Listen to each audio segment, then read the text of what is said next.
윤종기 목사님은요, 저 선배입니다. 대학교 제가 2년 선배가 되시고요, 제가 이제 2년 후배가 됩니다. 그런데 저희 지방에 이제 이번에 새로 오시면서 저보고 한번 오라고 해서 제가 오게 됐습니다. 제가 다른 교회 집회에 가는 거를 좋아하지 않습니다. 왜냐하면은 네 성에서 나팔을 불라 이렇게 말씀이 있기 때문에 저는 저희 교회에서 설교하고 뭐 다른 교회 가고 그렇게 하고 싶지 않거든요. 그런데 이런 관계 때문에 끌려옵니다. 그래서 오늘 오게 됐고, 하나님께서 저를 보내신 목적과 이유가 있으리라 생각을 합니다.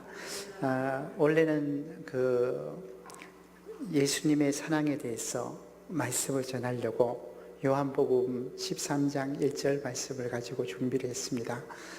사랑하시는 제자에 대해서 말씀을 나누려고 했는데, 여기 앉아서 찬양하면서 묵상하는 가운데 출애굽기를 말씀을 전하는 것이 더 낫겠다, 이런 마음을 하나님이 주셨습니다.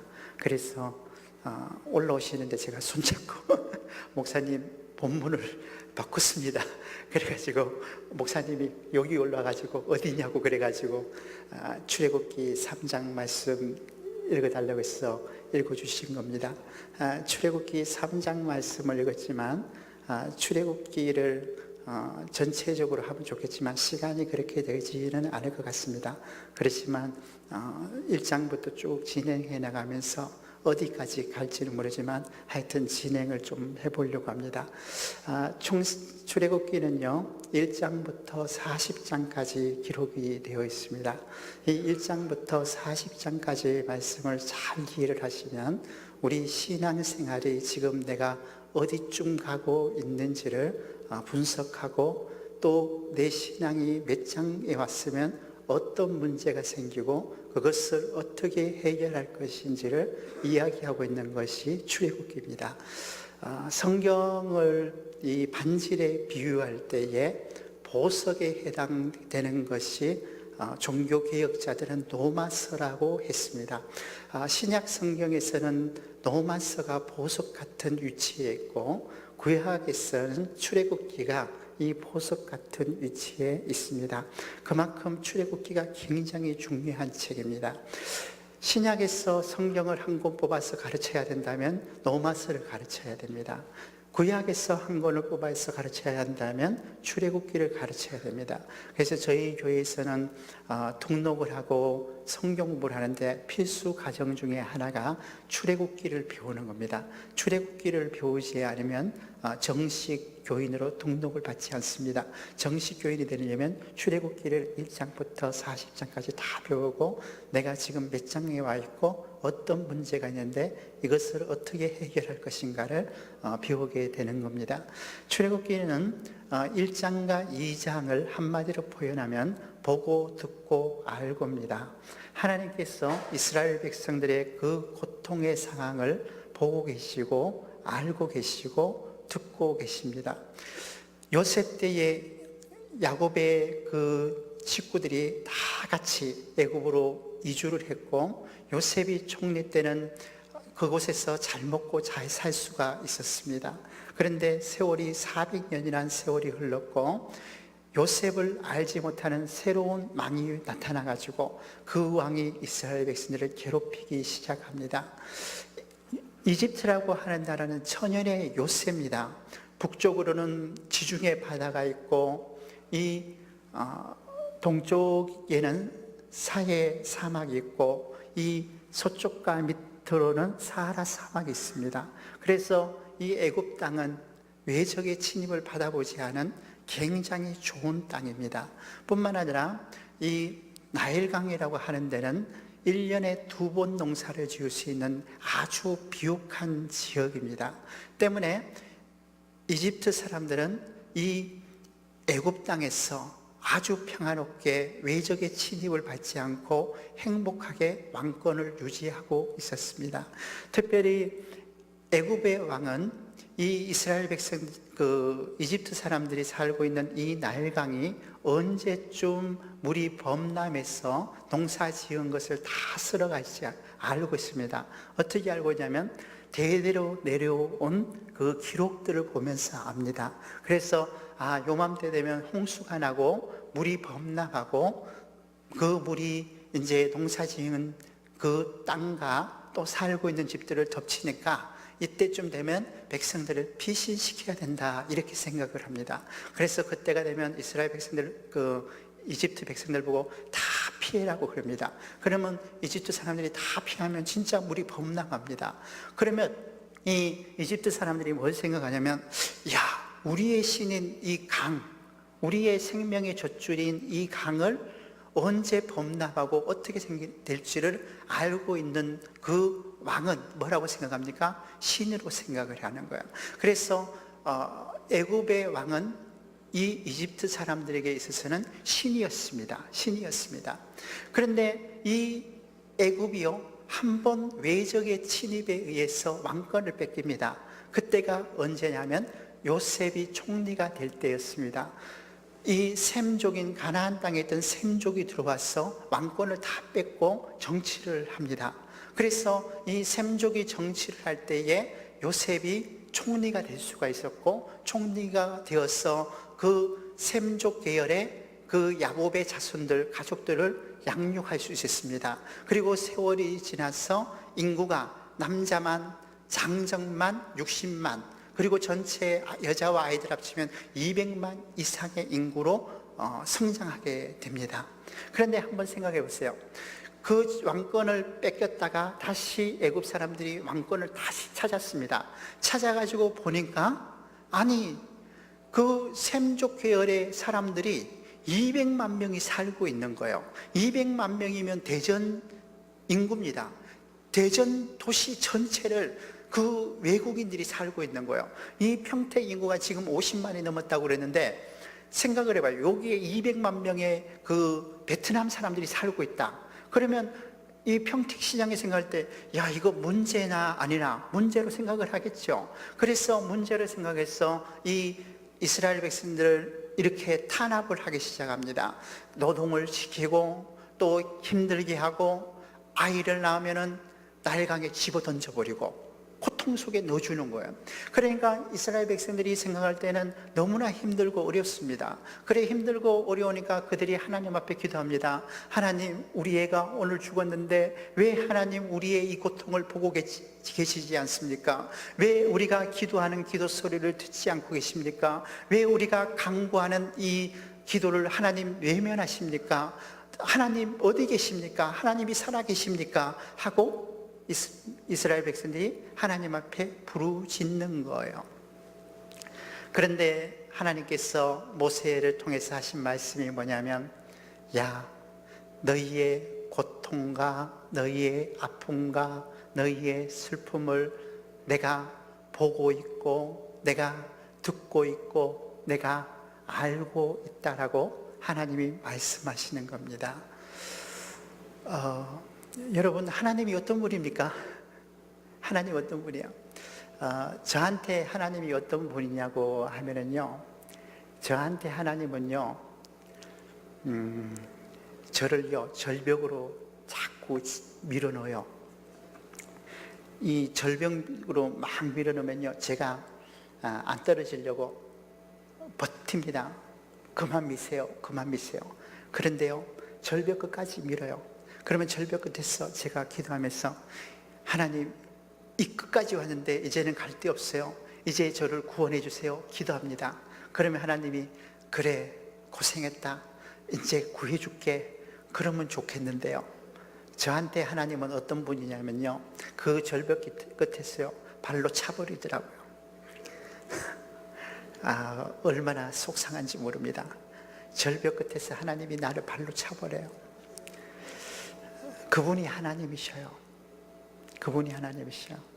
이스라엘 백성들이 고통 가운데 있을 때에 절벽 끝으로 밀어내시는 하나님이요, 마지막에는 이스라엘 백성들을 차버려 가지고요, 아이를 낳았는데 그 아이를 나일강에 던져요.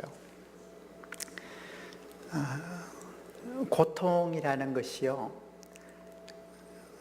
이제 여기 어르신들이 많이 계신데 많이 경험을 하셨을 거예요. 이게 내 생각으로 고통이라는 건요, 솔직하게 얘기해서 그 안락사 문제 있죠. 그런 거에 대해서도 목사님은 어떻게 생각하십니까? 저한테 물으면요, 저는 대답을 못합니다. 그러니까 어떤 목사님이 저보고 하는 말이 뭐냐면, 목사가 돼가지고 안락사 문제는 죄라고 얘기를 해야지 왜 얘기를 하지 않느냐고 저보고 그래요. 그래서 제가 속으로 그랬어요. 네가 겪어봐라, 그 말이 나오나. 네, 제가 너무 고통스러워 가지고요, 이렇게 물을 먹는데요, 물이 안 넘어가요. 물이 안 넘어가 가지고 일주일 동안 물을 못 먹어 가지고요, 제가 98kg였는데요 68kg로 몸무게가 일주일 만에 30kg가 빠졌어요.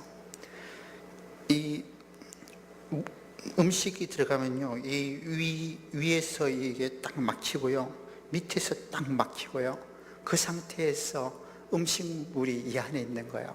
그리고 제가 위궤양이 있어가지고 위에 상처가 있단 말이에요. 위산이 나와가지고 이 음식을 녹이는데 위산이 위를 갉아요. 그러면 너무 괴로워가지고 집에서 아파트 10층에 살았는데요, 119에 전화해가지고 나 너무 아프다, 빨리 와달라. 그리고 전화기를 놓고요, 그대로 이렇게 침대에서 못 일어나고 이게 미치겠는 거예요. 그러면 그 119가 와가지고 침대를 가지고요, 문 앞에 있어요. 문 열 수 있냐고요. 그러면 제가 대답을 못해요. 그럼 이 사람들 심각한 줄 알고 자기들이 문을 따고 들어와요.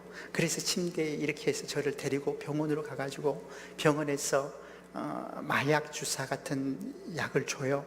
그런데요, 그거 맞아도 아파요. 미쳐버리는 거예요. 그런 사람한테 뭘 얘기를 하냐고요. 그러니까 그런 고통을 안 겪어본 사람이 함부로 얘기할 수 있는 것이 아니에요. 고통의 문제라는 것이. 그런데 제가 그런 아픔과 고통 가운데 있으면서 하나님이 저에게 하신 말씀이 뭐냐면 이 말씀이에요. 내가 너를 알고 있고 네 아픔을 보고 있고 너의 그 간구 기도 소리를 듣고 있다는 거예요. 하나님은 우리의 아픔을 보고 계십니다. 우리가 고통 가운데 기도하는 소리를 듣고 계십니다. 우리의 모든 것을 알고 계십니다. 그분이 하나님이셔요. 그리고 그 하나님이 우리를 구원하려고 내려오십니다. 3장부터 11장까지는 내려오신 하나님이에요. 하나님이 내려오십니다. 그런데 중요한 것이 하나님이 직접 오지를 않아요. 이게 중요해요. 하나님이 이스라엘 백성에게 직접 오시지 않았어요. 하나님이 누구를 통해서 오셨습니까? 모세라는 사람을 통해서 오셨어요. 우리의 문제를 해결할 때에 우리 힘으로 해결되는 것이 아니에요. 하나님께서 사람을 보내셔요. 그 사람을 통해서 문제를 해결해 주셔요. 그래서 그 사람을 잘 만나야 돼요. 목자를 잘 만나야 돼요. 제가 너무 안타까운 게요, 제가 그 2005년에 개척을 했습니다. 그리고 지금까지 사역을 하고 있는데요, 한 해가 왔어요. 그래서 저희 아내가 이 애를 믿음으로 키워야 되겠다고 공부를 가르쳤어요. 그래서 이 애가 전에 있던 동네에서 학원도 안 가고 공부도 못하고 이러니까 애가 왕따를 당하니까 아버지가 딸하고 아들 둘을 데리고 저희 동네로 이사를 온 거예요. 그 이사 와서 저희 교회를 보냈어요. 그리고 또 저희 교회에서 지역 아동센터를 운영하고 있었는데 저희 아내가 그걸 운영을 해요. 그래서 이 애들이 왔는데요, 이 애가 겨울방학 동안에 공부를 했는데 성적이 확 올라가 버린 거예요. 얘가 공부 못해서 왕따 당했다는 걸 몰라요. 저희 아내가 공부를 잘 가르쳐요. 왜 잘 가르치냐면요, 저희 아내는 스파르타 교육을 해요. 밤 10시고 12시고 숙제 안 되면 집에 안 보내요. 그러니까 우리 사모한테 왔다 그러면 무조건 해야 된다 이렇게 생각을 해요. 그러니까 무조건 하니까 공부를 잘할 수밖에 없는 거예요. 그래서 나중에는 얘가 전교 1등을 했어요. 그래서 제가 불러가지고 야, 너는 항상 생각해라. 교회를 떠나면 너 큰일 난다. 교회를 떠나면 죽는다고 생각하고 교회에 붙어 있어야 된다. 그렇게 제가 계속 얘기를 했어요. 그런데 동사무소에서 연락이 왔어요. 삼성에서 그런 아이들을 대학생을 한 명 붙여서 1대1로 공부를 시키는데 얘를 붙여주면 좋겠다는 거예요. 그래서 제가 안 된다 그랬어요. 얘는 교회 안에 있어야 되기 때문에 안 된다 그랬어요. 그런데 동사무소에서 얘 아버지하고 1대1로 얘기를 해가지고 얘가 1대1로 공부를 하게 했어요. 그래서 얘가 교회를 한 번 빠지고 2번 빠지고 이러더니 교회를 안 나와요. 그날 밤에 저희 아내가 밤새 울고 속상해가지고 어떻게 할 줄을 몰라 했어요. 그런데 그렇게 교회를 떠나버리니까요, 문제가 생겨요. 그전에는 교회라는 울타리 안에 이 아이가 있으니까 다른 것들이 침범하지를 못했어요. 그런데 교회를 떠나니까요, 나쁜 애들이 얘한테 달라붙기 시작하는 거예요. 그리고 나쁜 것을 가르쳐요. 그래서 애 인생이 어렵게 됐어요. 엉망이 됐어요. 너무나 슬픈 일이에요. 우리는 교회에 붙어 있어야 돼요. 이런 얘기가 있잖아요. 걷는 놈 위에 뛰는 놈 있고, 뛰는 놈 위에 나는 놈 있고, 나는 놈 위에 뭐가 있어요? 파리가 미국에 어떻게 가요? 미국 가는 사람에게 붙어 있으면 가는 거예요. 마찬가지예요. 우리는 어떤 사람이에요? 붙어가는 사람. 누구한테 붙어가요? 예수님에게 붙어가는 거예요. 그래서 저희 교회에서는 제가 이런 얘기를 해요. 붙어 생존의 원리. 그게 하나님 앞에 붙어 있어야 우리가 인생 사는 거예요. 그런데 하나님이 누구를 통해서 한다고요? 사람을 통해서, 모세를 통해서 하셔요. 신앙 연륜이 있으시니까 자세히 설명을 안 해도 돼요. 모세를 통해서 하신단 말이에요. 그러니까 목자를 통해서 하신단 말이에요. 그러니까 목사님에게 붙어 있어야 돼요. 교회에 붙어 있어야 돼요.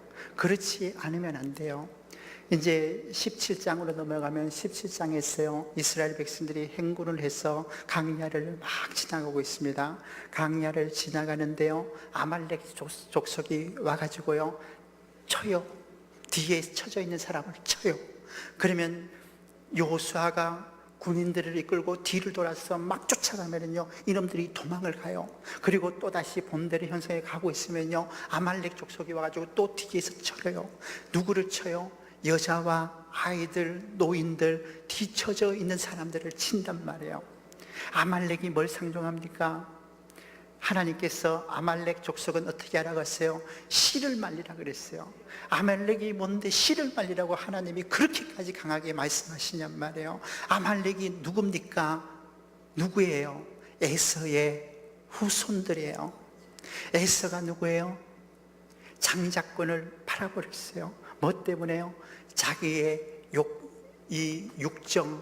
육신의 정욕 때문에 장자권을 경홀히 여기고 팔아버린 사람이 바로 에서예요. 그 에서의 후손들이 아말렉 족속이에요. 이 아말렉 족속들은 잔인해요. 그래서 이 아말렉 족속은 씨를 말리라고 하는 이유가 뭐냐면, 자기의 육성을 쫓아 사는 사람은 씨를 말리라는 거예요. 우리의 육체의 욕심에 씨를 말리라는 거예요. 하나님이 우리의 육체에 씨를 말리지 않으면 안 된다는 거예요. 그리고 이 아말렉 족속이 상징하는 게 뭐냐면은 사탄마귀예요. 사탄마귀는 믿는 사람을 쳐요. 누구를 칩니까? 뒤에 쳐져 있는 사람을 쳐요. 신앙생활을 잘하려면요, 목자와 붙어야 돼요. 붙어 생존에 올려요. 가까이 오셔야 돼요. 이 교회의 목자로 윤종규 목사님을 세우셨어요. 제가 우리 기독교 한국 침례 사단법인 포럼, 침례교 미래 포럼 사무총장으로 일을 하고 있습니다. 그래서 거기에 가면은 옛날에 날렸던 목사님들 다 만나요. 대한민국에서 가장 큰 교회를 했던 우리 침례교단의 목사님들이 다 만나요. 그런데요, 참 신기해요. 이상해요. 목사는요, 목회할 때에 하나님이 능력 주셔요. 그런데 목회를 딱 끝내고 은퇴를 하잖아요. 싹 없어져요. 싹 없어져요. 왜 그런지 아세요? 목회를 할 동안에 하나님이 잡아주는 거예요. 그 목사가 좋아서 잡는 게 아니고 성도들을 위해서 목사를 잡아주는 거란 말이에요. 그러니까 이 교회에 세우신 목사님을 우리 성도들이 잡아야 돼요. 꽉 잡아야 돼요. 붙어 있어야 돼요. 그래야 교회가 올바로 간단 말이에요. 너무 흩어져 있어요. 잡으셔요. 처지지 마세요. 확 달라붙어요. 그래서 같이 가세요. 하나님이 목회자를 통해서 이 교회를 세우시고 성도들의 가정을 세우시고 그렇게 한단 말이에요. 모세를 통해서 이스라엘 백성들을 구원하신단 말이에요. 잡아야 되는 거예요. 하나님께서 모세를 부르셨어요. 그래서 모세가 호렙산으로 갔어요. 그죠? 호렙산으로 갔어요. 호렙산에 불 붙는 떨기나무를 보고 주님 앞에 갔을 때 하나님이 뭐라 그러셨어요? 네 발에 뭘 벗으라? 신이 뭐예요? 신이 주권이에요. 주권. 내 인생의 주인은 나야. 이게 내 신발이에요. 그런데 그걸 벗으라는 거예요. 무슨 얘기예요? 네 인생의 주인은 이제 네가 아니고 누구라는 거예요? 하나님이라는 거예요. 신발을 벗으라 그러셨어요. 그래서 모세가 신발을 벗고 주님 앞에 섰어요. 주님께서 말씀하셨어요. 야, 네 손에 든 것이 무엇이냐? 모세의 손에 뭐가 있어요? 모세는 40년 동안 애굽의 왕자로 자랐지만 그는 살인자가 되어서 강야로 와서 모든 걸 잃어버리고 지위도 잃어버리고 가진 것도 없이 이드로가라고 하는 사람의 집에서 그냥 빌부터 사는 사람이었어요. 그가 가진 것은 아무것도 없어요. 그 손에 쥐고 있는 것이 없어요. 그런데 하나님이 뭐라고 그럽니까? 네 손에 들고 있는 것이 무엇이냐고 묻고 있어요. 여러분, 우상이 뭡니까? 우상이 뭐예요? 우상은 하나님보다 더 사랑하는 것이 우상이에요. 하나님보다 더 사랑하는 게 뭐예요? 하나님보다 더 사랑하는 거, 내 손에서 끝까지 포기되지 않는 거예요. 포기되지 않는 것이 하나님보다 더 사랑하는 거예요. 그것이 우상이에요. 모세는 다 포기했어요. 권력도 없어요. 명예도 없어요. 가진 것도 재물도 없어요. 다 없어요. 그런데 모세는 마지막까지 손에 쥐고 있는 것이 있어요. 그게 뭐예요? 지팡이에요. 그게 뭐라고? 그 지팡이를 모세는 쥐고 있는 거예요. 하나님이 말씀하셨어요. 네 손에 끝까지 포기되지 않고 있는 그것을 던지라는 거예요. 던져라. 던졌더니 그 지팡이가 뭐가 되었어요? 뱀이 되었어요. 무슨 말이에요? 우리가 하나님 앞에서 포기하지 못하고 끝까지 쥐고 있는 거, 그것이 명예일 수도 있고 권력일 수도 있고 재물일 수도 있고 자녀일 수도 있고 남편일 수도 있고 아내일 수도 있고 뭔지는 모르지만 끝까지 내가 포기되지 않고 있는 그것을 얘기하는 거예요. 그것의 정체가 뭐예요? 마귀예요. 여러분. 왜 그걸 쥐고 있습니까? 왜 쓸데없는 걸 쥐고 있어요? 그거 던져야 돼요. 던져야 돼요. 놔야 돼요. 하나님 앞에서 이 자리에 나와서 고난주간 특별 새벽 기도를 특별 집회를 참여한 우리가요, 놔야 될 것이 있어요. 그거 놓으셔야 돼요. 그거 놓지 않으면 계속해서 마귀한테 끌려다닙니다. 그걸 놔야 돼요. 그리고 주님께서 그 지팡이를, 그 뱀을 잡을 때 뭘 잡으라 그랬어요? 꼬리를 잡으라 그랬어요. 뱀은 어디를 잡아야 됩니까? 뱀은요, 머리 잡아야 돼요. 꼬리 잡으면 독사한테 물립니다. 꼬리 잡으면 안 돼요. 머리 잡는 게 정상이에요. 그런데 하나님께서 뭘 잡으라고요? 꼬리 잡으라는 거예요. 말이 안 되잖아요. 왜 꼬리를 잡아요? 이유가 뭐예요? 뱀의 머리, 사탄의 머리는 예수님이 이미 부셔놔 버렸기 때문에 꼬리를 잡아도 괜찮은 거예요. 이미 부셔진 거예요. 뱀의 머리는 예수님이 부신 거란 말이에요. 그 두려워하지 말아요. 걱정하지 마요. 주님 앞에 그냥 포기하고 놓으세요. 그러면 주님이 책임져 줍니다. 제가 아는 분이요, 돈이 많았어요. 그분이 자녀들을 5명을요 미국에 유학을 보냈어요. 그리고 매달 돈을 보내준데 이 자녀들이요 미국에서 벤츠 타고 다니고 그랬어요. 그런데요 이분이 은퇴를 했어요. 지금 연세가 85세예요. 연금이 나와요. 그 자녀들이 직업이 없어가지고요 지금도 그 연금을 가지고 가요. 누구 잘못인지 아세요? 저는 그랬어요. 그분 잘못이에요. 왜 그분 잘못이냐? 왜 하나님께 놔두면 하나님이 걔 인생을 책임지고 키워주실 건데 왜 본인이 잡고 있었냔 말이에요.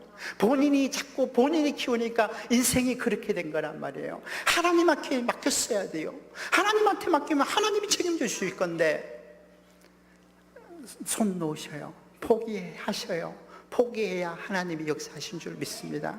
하나님께서 또 모세에게 말씀하셨어요. 네 손을 어디에 넣으라고요? 가슴에 넣으라 그랬어요. 그리고 손을 꺼내라 그랬어요. 꺼냈더니 손에 뭐가 생겼어요? 문둥병. 그죠? 문둥병이 생겼어요. 다시 손을 가슴에 넣으라 그랬어요. 손을 뺐어요. 그랬더니 문둥병이 나았어요. 다시 질문합니다. 문둥병이 손에 있어요? 어디 있었어요?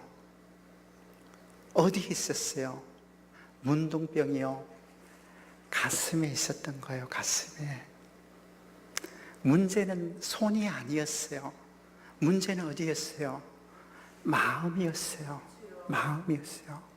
너희는 다른 무엇보다도 무엇을 지키라 그랬어요? 마음을 지키라 그랬어요. 마음을 지키세요. 마음을 어떻게 지킵니까? 신앙생활 잘 하시려면요 3가지 잘 하시면 신앙생활 성공합니다. 첫째는요 마음을 지키고요, 2번째는 생각을 지키고요, 3번째는 입술을 지키면 신앙생활 성공합니다. 마음을 어떻게 지켜요? 마음이라는 것은요 가만히 놔두면요 슬퍼져요, 우울해져요. 집에 혼자 가만히 있어봐요. 아 기쁘다 그런 사람이 어디 있어요? 집에 혼자 있으면 아 슬프다 우울하다. 그렇죠? 마음이라는 것은 가만히 놔두면 슬퍼져요. 그래서 예수님께서 뭐라고 말씀하셨어요? 항상 기뻐하라 그랬잖아요. 항상 기뻐하라. 그런데 우리는 기뻐하라 그러면 기쁨 이러면은 감정으로 생각해요. 성경에서 얘기하고 있는 사랑, 기쁨, 믿음은요 감정이 아니에요.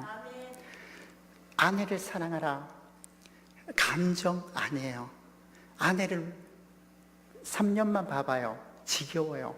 그렇게 예쁜 아내가 예쁜 줄 몰라요. 감정이 아니에요. 뭔지 아세요? 의지예요. 의지. 믿음도 의지고 사랑도 의지예요. 결단하고 사랑하는 거예요. 결단하고 믿는 거예요. 결단하고 쫓아가는 거예요. 그게 믿음이고 사랑이고 기쁨이고 그것이 의지적인 것이란 말이에요. 내가 항상 기뻐하라는 것은 뭐예요?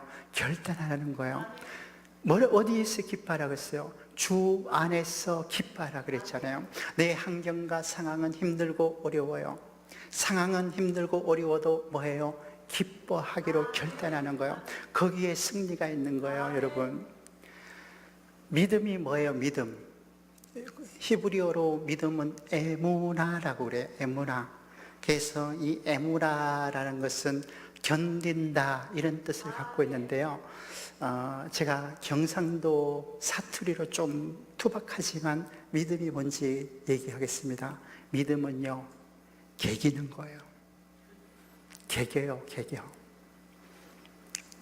아무리 힘들고 어려워도 개기는데 어떻게 할 거예요? 세상이 감당치 못하는 믿음이 뭔지 아세요? 개기는 믿음이에요. 하나님 앞에서 무슨 일이 있고 힘들어도 여러분 견디세요. 견디세요. 그것이 세상을 이기고 환경을 이기고 상황을 이기는 거예요. 마음을 지키세요. 기쁨으로 지키시면 돼요. 두 번째, 생각을 지켜야 돼요. 이 머리라는 것이 가만히 놔두면요, 뭐가 오느냐면 염려가 와요. 아이고, 가스 장관다. 이 염려가 온단 말이에요. 가만히 앉아있으면, 멍하니 있으면, 아이고 애들 어떡하지? 영감 밥 먹었나? 저희 어머니 오시면 저보고 더 있다 가라. 그러니까 저희 어머니가 영감 온다. 저희 아버지 온다고, 가야 된다고. 가만히 있으면 이게 염려가 와요. 그러니까 뭐라고 그랬어요? 염려하지 말고 뭐 하라고요? 쉬지 말고 기도하라. 기도하라. 왜 염려하십니까? 기도할 수 있는데. 기도하셔야죠. 기도하면 하나님이 들으시는데 왜 내가 다 염려해서 문제 해결되면 염려하세요. 아침부터 밤 12시까지 염려해요. 문제 해결되는데 뭐 염려를 안 합니까? 해결돼야 안 돼요? 안 돼요. 근데 왜 염려합니까? 기도하지. 기도하셔야 돼요. 어떻게 기도해요? 쉬지 말고 기도해요. 그 다음에 세 번째, 입을 지켜야 돼요. 제가 우리 교회 아이들 이렇게 보면 저희가 어린이집이 83명이 있고 아동센터가 40명 있어요. 그 애들이 이렇게 보면요, 이야, 이 욕을 가르치지도 않았는데 엄청 잘해요. 우와. 그러니까 나쁜 것은 금방 배우고요, 입이 그냥 팍팍팍 나가요. 이 입이라는 거요, 막 나가는 거예요. 저희 그 사촌 큰형이 부산에 살았어요. 사촌 큰형이, 야, 나는 교회 안 간다. 너네 다 교회 가도 나는 교회 안 간다. 그래서 저희 큰엄마하고 다 막 울면서 기도를 했어요. 기도하는데 사촌 형이, 그런다고 내가 가는 줄 아냐? 그리고 잠이 들었어요. 그래서 잠을 자는데요, 꿈했어요. 어떤 사람이 나타나더니 종이 접은 거를 3장을 줬어. 야, 이거 펴 읽어라. 그런 거야. 그래서 첫째 장을 폈는데 하나도 모르겠어요. 두 번째 장 폈는데 하나도 몰라요. 세 번째 장을 폈는데요, 잘 모르겠는데 그 편지 준 사람이, 너 입이 너무 더러우니까 따라오라고. 그래서 지옥의 세 번째 방에 갔는데 똥물이 가득한 거예요. 그러더니 거기서 덩어리를 탁 치는데 입에서 막 오물이 막 쏟아져 나오는 거예요. 그래서 잠에서 탁 깨고 난 뒤에, 야, 내가 이렇게 더러운 입을 갖고 살았구나. 그래서 그날 그대로 교회를, 집 앞에 상가교회를 갔어요. 그래서 상가교회에서 예배를 드리는데 목사님 설교하는데요, 설교 중에 십자가가 탁 나면 머리를 딱 때리는 거 그대로 뻗어가지고 입신해 버린 거예요. 그리고 그때 은혜 받고 신앙생활 잘하는데요, 45이 되도록 장가를 못 갔어요. 그런데 그 교회에 반주하는 자매가요, 나는 우리 교회에 와서 신앙생활 잘하는 남자와 결혼하지, 결혼하지 않는다는 노처녀가 있었어요. 그 여자 만나서 결혼했어요. 네. 그래서 이걸 지켜야 돼요. 입 가만 놔두면요, 오물이 나와요. 여러분, 나쁜 말 하지 마요. 부정적인 말은요, 금방 싹 퍼져요. 무슨 말 해야 돼요? 범사에 감사하라. 그래서 항상 기뻐하고 쉬지 말고 기도하고 범사에 감사하면 우리가 믿음에서 승리할 수 있어요. 문둥병이 이 안에 있는 거란 말이에요. 이걸 우리가 꺼내서 없애야 된단 말이에요. 마음을 지켜야 된단 말이에요. 그래서 믿음으로 우리가 살아가야 될 줄 믿습니다. 2마리 마귀만 잡고 갑시다. 2가지 마귀만 여러분 잘 잡으면 신앙생활 승리해요. 첫째 마귀, 섭섭마귀. 섭섭마귀. 여러분, 섭섭마귀 꼭 잡으셔요. 네. 이 교회가 부흥하려면요, 섭섭마귀 잡으셔야 돼요. 아이고, 남편한테 섭섭해. 왜 섭섭한데요? 아이고, 자식들한테 섭섭해. 왜 섭섭해요? 다시 생각을 해. 왜 섭섭하냐고. 애들이 지그 잘 살면 됐지 섭섭할 게 뭐 있어요. 저희 교회 권사님이 아들을 외아들이라 너무 잘 키웠어요. 그런데 이 아들이 이제 6월달에 결혼하는데 결혼 전에 벌써 집에 1층에 방을 해가지고 살아요. 엄마는 3층에 살아요. 한 달이 지나도록 인사를 한 번도 안 오는 거예요. 그러니까 이 엄마가 화가 나가지고 내려가서 아들 보고, 야, 암만 그래도 그렇지 벌써 들어와서 살면서 어떻게 엄마한테 인사도 한 번 안 하냐. 그러니까 아들이, 엄마는 피곤해서 힘들어하는데 왜 그런 쓸데없는 얘기를 하냐고 혼을 내더래요. 그래서 엉엉 울면서 저보고 하는 말이 뭐냐면, 목사님, 저는 아들 하나라서 다행인데 목사님은 아들 셋이라 어떡해요? 저 때문에 위로받았대.